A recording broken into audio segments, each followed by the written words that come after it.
Pay attention to the man in the red sweater and the blue cap. At first glance, he looks perfectly normal, but the truth is, he attacked a 17-year-old girl, dragged her body into the woods, and left her for dead. Was it done in a fit of rage or in cold blood? The most disturbing thing about this video is it was filmed on April 27, 2006, mere minutes after the murder. Or so he thought. She's breathing. She's breathing. Get EMTs. Get EMTs. Assaulted, paralyzed, and left for dead. 17-year-old Ashley Reeves never thought having a friendship with a gym teacher would end up nearly costing her her life. But she survived because of the relentless officers who found her in the nick of time. They were out in the woods looking for a body, but she was there, fighting for her life. It still boggles my mind that I could be dead right now. In the small village of Millstadt, Illinois, sporty teenager Ashley is living with her parents and her younger sister, Casey, who looks up to her. She was a strong person. She was always out. She had a lot of friends. She knew what she was going to do in life. She was smart. She never really drank a lot or was into drugs or anything like this, and she was basically very responsible. She has a loving boyfriend, but this particular week, she got in a fight with him. It's April 27th, 2006. Ashley leaves the house at around 3 p.m., informing her mother that she has a job interview in a neighboring town. She drives off in her boyfriend's pickup truck. It's 10:30 that night. Ashley never showed up at the house in time to take care of her little sister like she promised. Not being home before 10, her curfew, has never happened. It was always a rule that, at 10 o'clock, if you can't make it, that phone better be ringing by 10 o'clock. Don't make me worry. Ashley isn't answering her phone or any of her texts. Michelle, her mother, starts to panic. Her and Casey look around the house for clues as to where she might have gone. Casey thinks of checking the family cell phone bill. She finds dozens of calls from an unknown number to Ashley's phone. And she opens it up and she goes, "Oh." And I go, "What?" And she goes, "Mom, this is all the same number." And I said, well, call it. Whose number is it? When Michelle calls the number, on the other end is a familiar voice. Sam Shelton, a gym teacher Ashley has become close friends with. I knew she was in contact with Sam. I actually thought he was a very nice guy. Michelle asks Sam if he has any idea where her daughter could be. He was very respectful, very polite, reassured me that he was sure that there was nothing to worry about then. Michelle knows her daughter would never miss curfew, so she calls the sheriff's office to report Ashley missing. Unfortunately, we get a few calls that are like that, but there was something with her voice that really sounded very stressful. And I said, Captain, this one sounds a little bit different. I think we probably need to run with this one right away. As the police begin their investigation, Michelle is worried sick at home. She calls all of Ashley's friends. Everyone tries to get in contact with her, to no avail. Michelle spends a sleepless night waiting for a call, fearing the worst. Every horrible thought there possibly could be is going through your head and running it over and over and over, and you're thinking, this is the stuff you see on TV. This can't be, I may never see my child again. And that is the most horrible feeling in the world. April 28th. It doesn't take long for the cops to find the pickup truck Ashley was driving, parked less than 10 miles from her house, at Latterman Park. Inside, they find clothes she brought for her interview and basketball clothes. Why would, a young female want to, play basketball in a park far away from school? The question makes the officer wonder if Ashley was hiding something, but there's no trace of Ashley. Police have no choice but to bring in the usual suspects. Ashley's boyfriend, Jeremy Thomas Smith, had a fight with her that Wednesday. He's the first name on the list. Can you state your full name? Jeremy Thomas Smith. And when was the last time that you talked to her?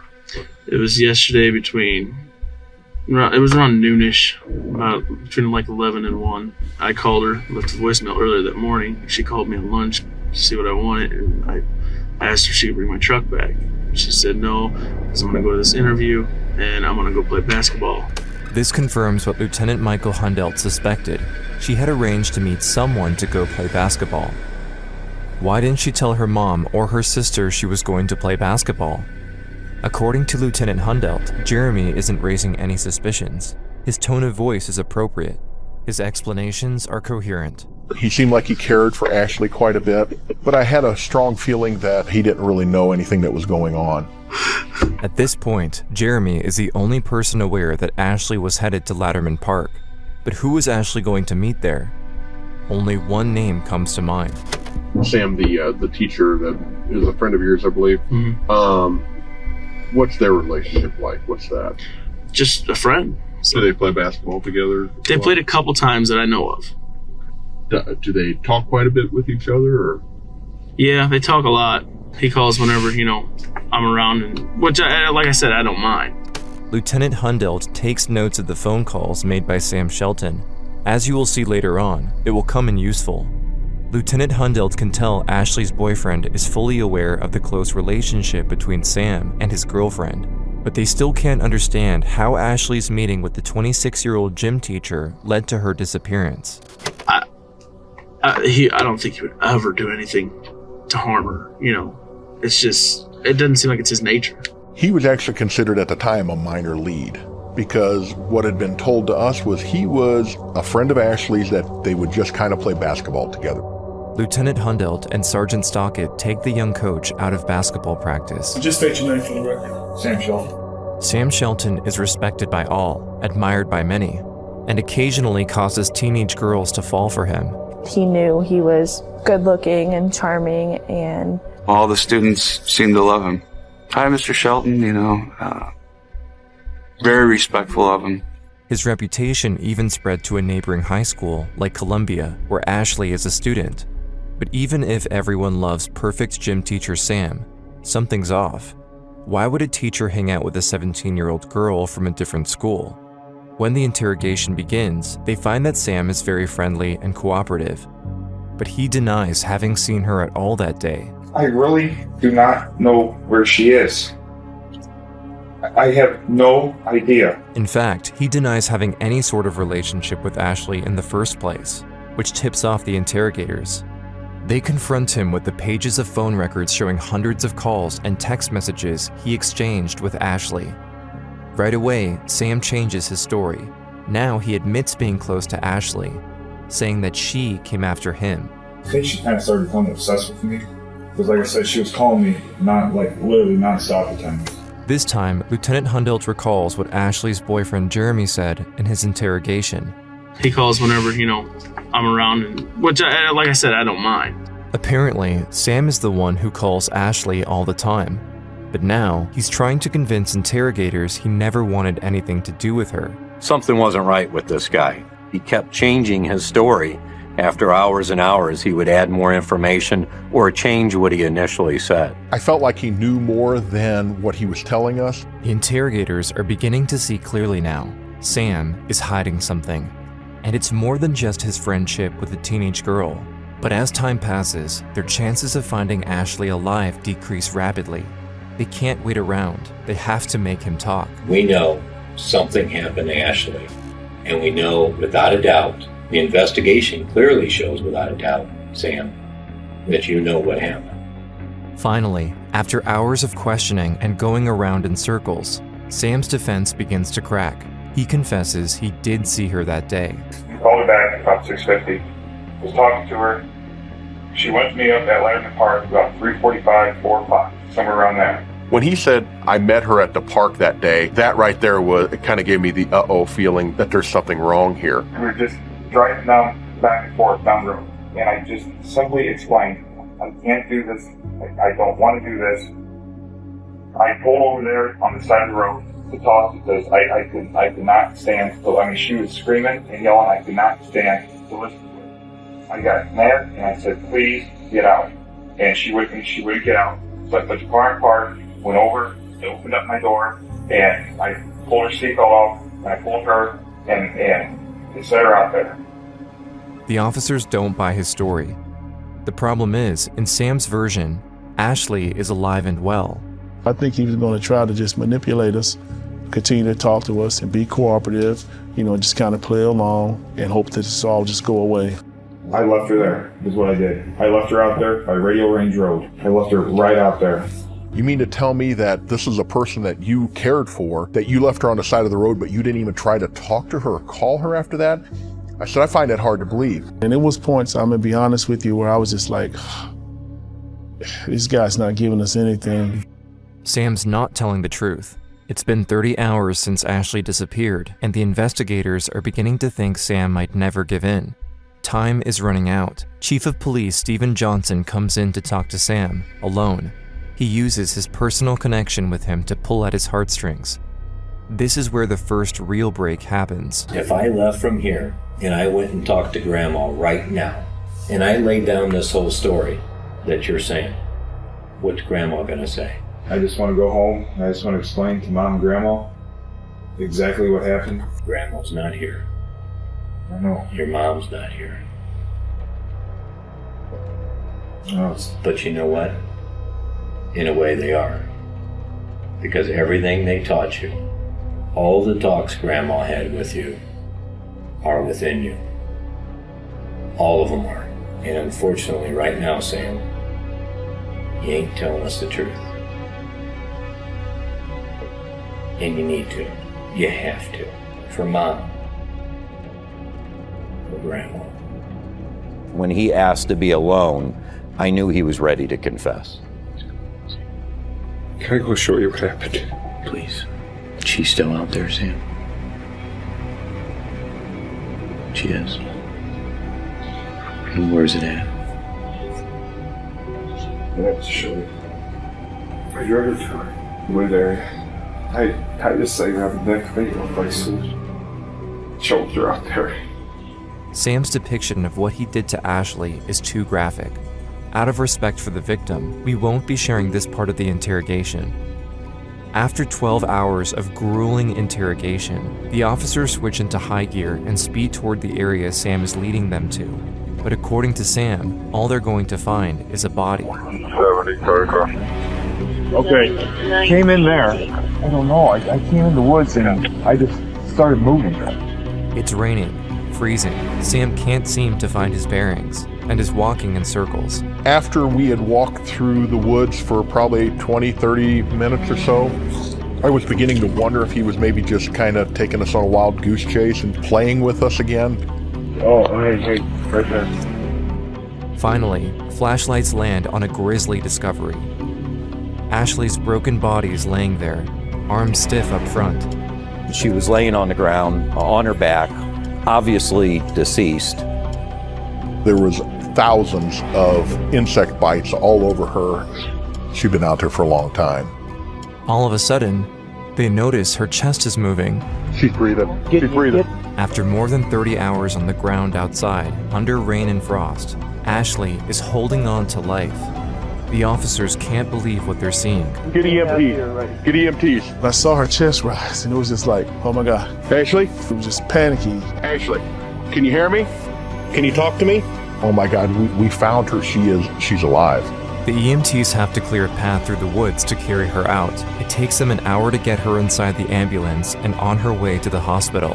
But as Ashley is barely holding on to life, every second they risk losing her. I didn't have a whole lot of faith that she was going to survive the trip to the hospital. My concern was that she may not make it through the night or may not make it through the next couple days or so.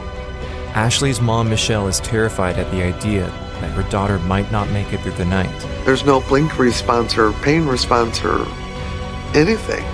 This is bad. But as she held on to life in the woods, beyond what doctors thought was statistically impossible, Ashley beats the odds and survives. Her recovery is slow and she requires constant care and physical therapy. Her brain and spine were greatly affected. She has to relearn everything, how to walk, but also how to talk. Ashley has no memory of that evening. She still doesn't understand what happened to her, how Sam, who she considers a dear friend, could have done something like this. I want to know exactly what happened to me. For the longest time, I didn't want to believe that Sam did it. But the perfect picture she holds of that man she called her friend is quickly tarnished when she hears what he said during the interrogation, but more importantly, what he did after he left her for dead. Sam Shelton was caught on tape line dancing at a local club mere moments after the attack. Ugh. Very, very aggravating. He was one of my good friends, and he dumped me in the woods and went dancing. And on his phone, Text messages to other teenage girls show he didn't wait long to go flirting again. We've had several families come forward, and he's had numerous relationships with other young girls. But he doesn't seem to have much remorse when he asks this particular question after his confession. And remember, this happened before he took the police to see Ashley. It seems he was more worried about his well-being in jail than about helping the cops. Am I able to get like a little private toilet because I can't pee when there's people around because of my urinary stress disorder? Yeah, I don't know, okay. I'll be miserable if I can't pee. Yeah. The question remains, what triggered Sam to act like this? Did Ashley say something that set him off? Ultimately, I don't think there is anything that I could have done to even set anybody off like that. One thing she does remember is his fiery temper. He definitely liked to get his way. If he was told no, then he threw a fit. Did you find it odd when he was text messaging you all the time? You said he kind of wanted to know where you were all the time. At the time, I didn't. But now that I think about it, should have caught on, but it didn't. Police think he wanted more from his relationship with Ashley, but couldn't take the rejection. Originally, he had said that they played basketball, and then he had said they were friends, and then he had said he wanted a relationship with her. I don't know if that's what he wanted. I mean, because I was in a serious relationship at the time. I guess kind of in time we grew closer because we did hang out and play basketball so much. He wanted to keep it very secret that we were spending time together and playing basketball together. If the principal found out or one of the other teachers found out, then he would lose his job.